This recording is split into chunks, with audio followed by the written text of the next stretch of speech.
Hi everyone, New England Gardening here. This is Sansevieria Trifasciata. I've always known it as mother-in-law's tongue, and I'm finally getting around to repotting this. I meant to do this back in August of last year, and the reason I started giving this some attention is it surprised me with a flower stalk last year out of nowhere. I did not know or have never seen a flower on a plant like this. And here's the sad remnants of its former self, the flower stalk. That's all dried up now. But out of nowhere, this surprised me with a flower stalk and really fragrant flowers. It was a mystery at first where this fragrance was coming from. I had this tucked in the corner in the back porch here. And again, like I said, I've never seen or knew that this plant produced a flower.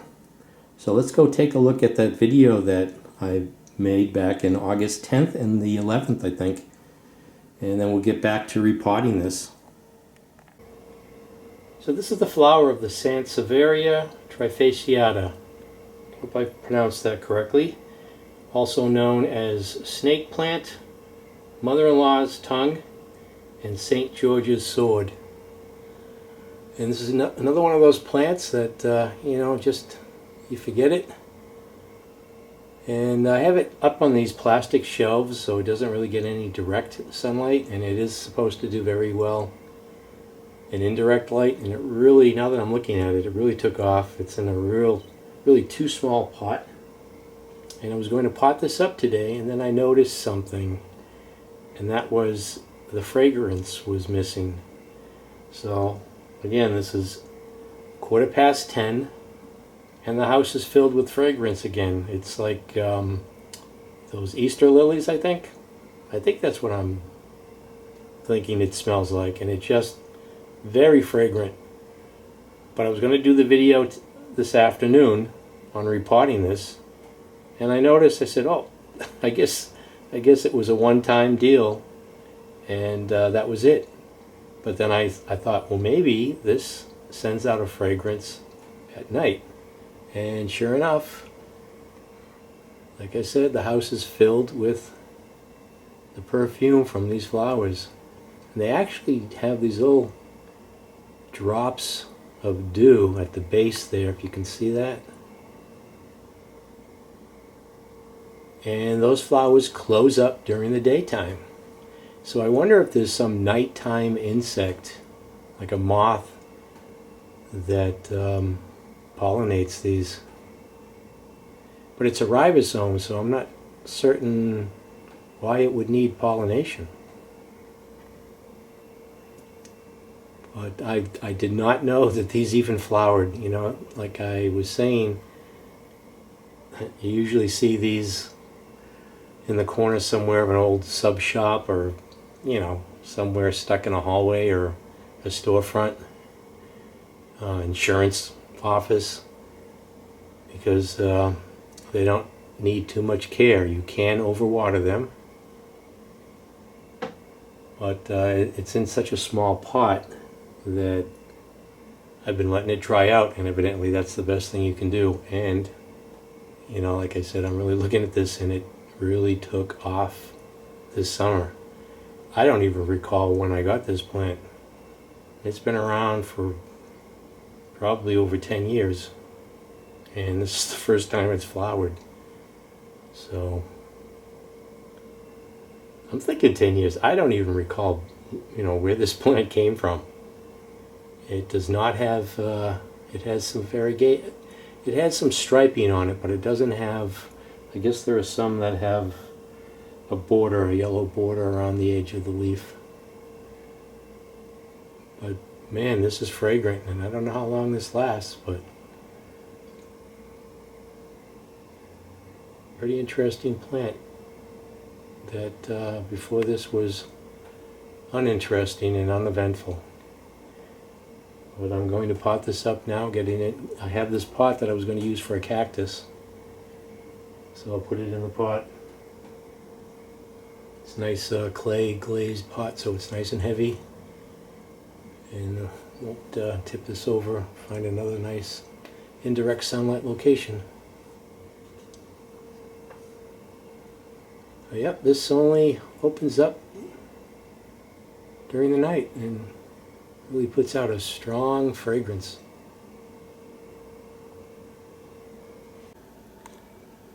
So this is the daytime flower. It closes up, and I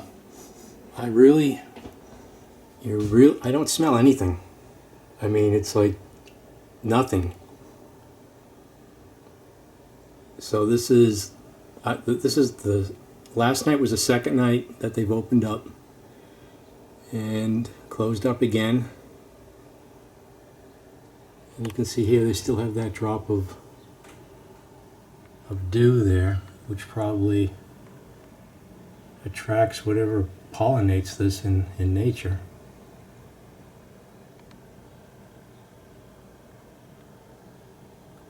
I wonder if hummingbirds would like this flower. Seems to be shaped for something with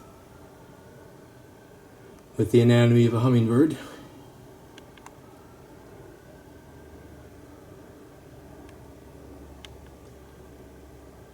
So I need to repot this.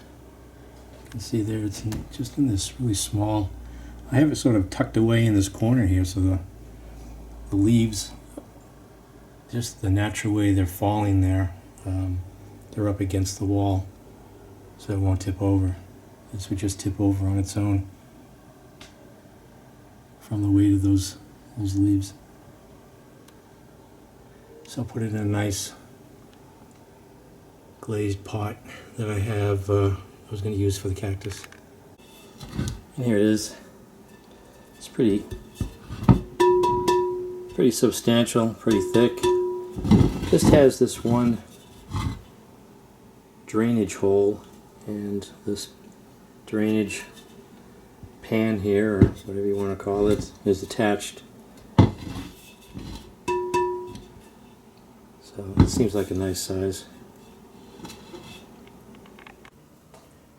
So I'm not going to do anything special here. All I have available is this moisture control mix, which I don't know, I'm not too thrilled about, but you know, it's all I have available right now.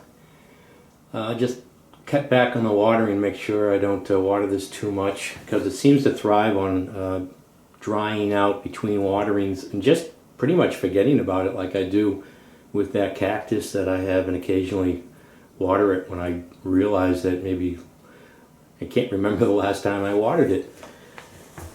So I've got this moisture control mix, and I might disturb the roots a little bit before I repot it here.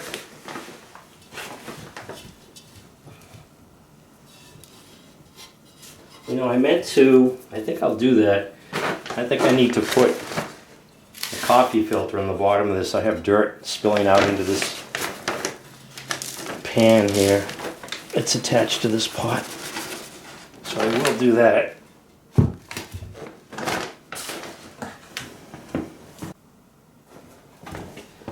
So I'll put this coffee filter. It only has one hole in the bottom here for drainage. Make sure that doesn't move. I've had this bag open for a while, so although it's moisture control, it's pretty dry.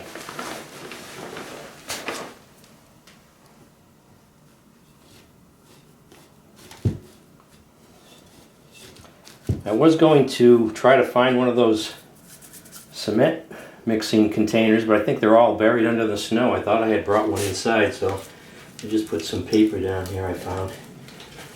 But let's take a look. You can see how small of a pot this is, and just this plant is just thriving in this small pot.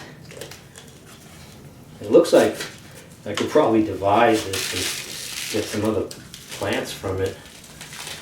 But you can see here the structure looks like a ribosome, and you could probably just break that off and get, I mean, there's really not a lot going on there as far as root mass goes. But you can see I have a lot of perlite in this mixture that I had evidently mixed up some time ago,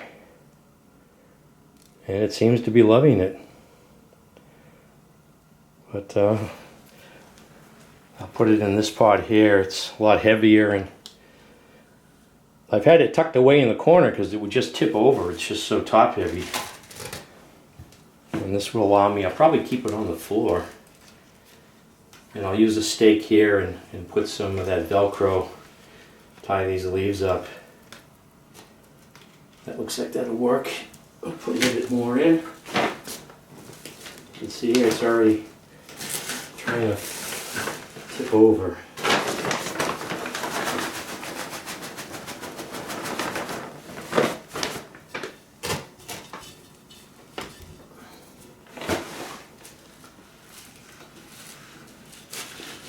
So I don't even think I'm going to do anything with those roots. I'll just leave it like that.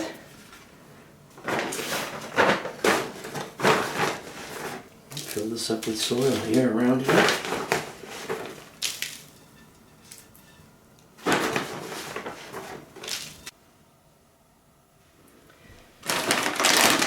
So I had to get another bag of soil. I'm trying to keep this at the same level it was in the pot. And I'm pressing in the soil around the edges here to secure this root mass into the new soil here. There's a lot of peat in this mixture. I don't know if I like that or not, but we'll see how it does. Again, I'm not going to give this too much water.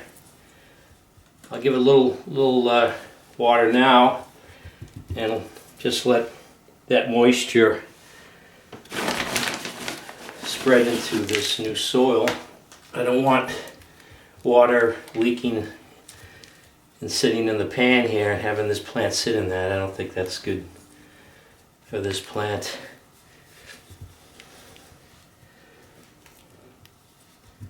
So that's about it. That looks good, I think.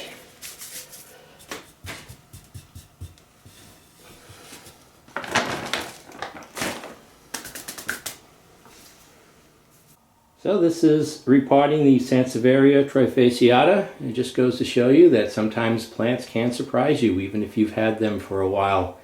I did not know that this flowered, and it was a pretty good surprise to have that flower stalk appear. And this is one of those plants that requires minimal care. Pretty much forget it. And can't even remember last time I water it. I water it so infrequently. And it seems to do fine. So this is New England Gardening. Thanks for watching.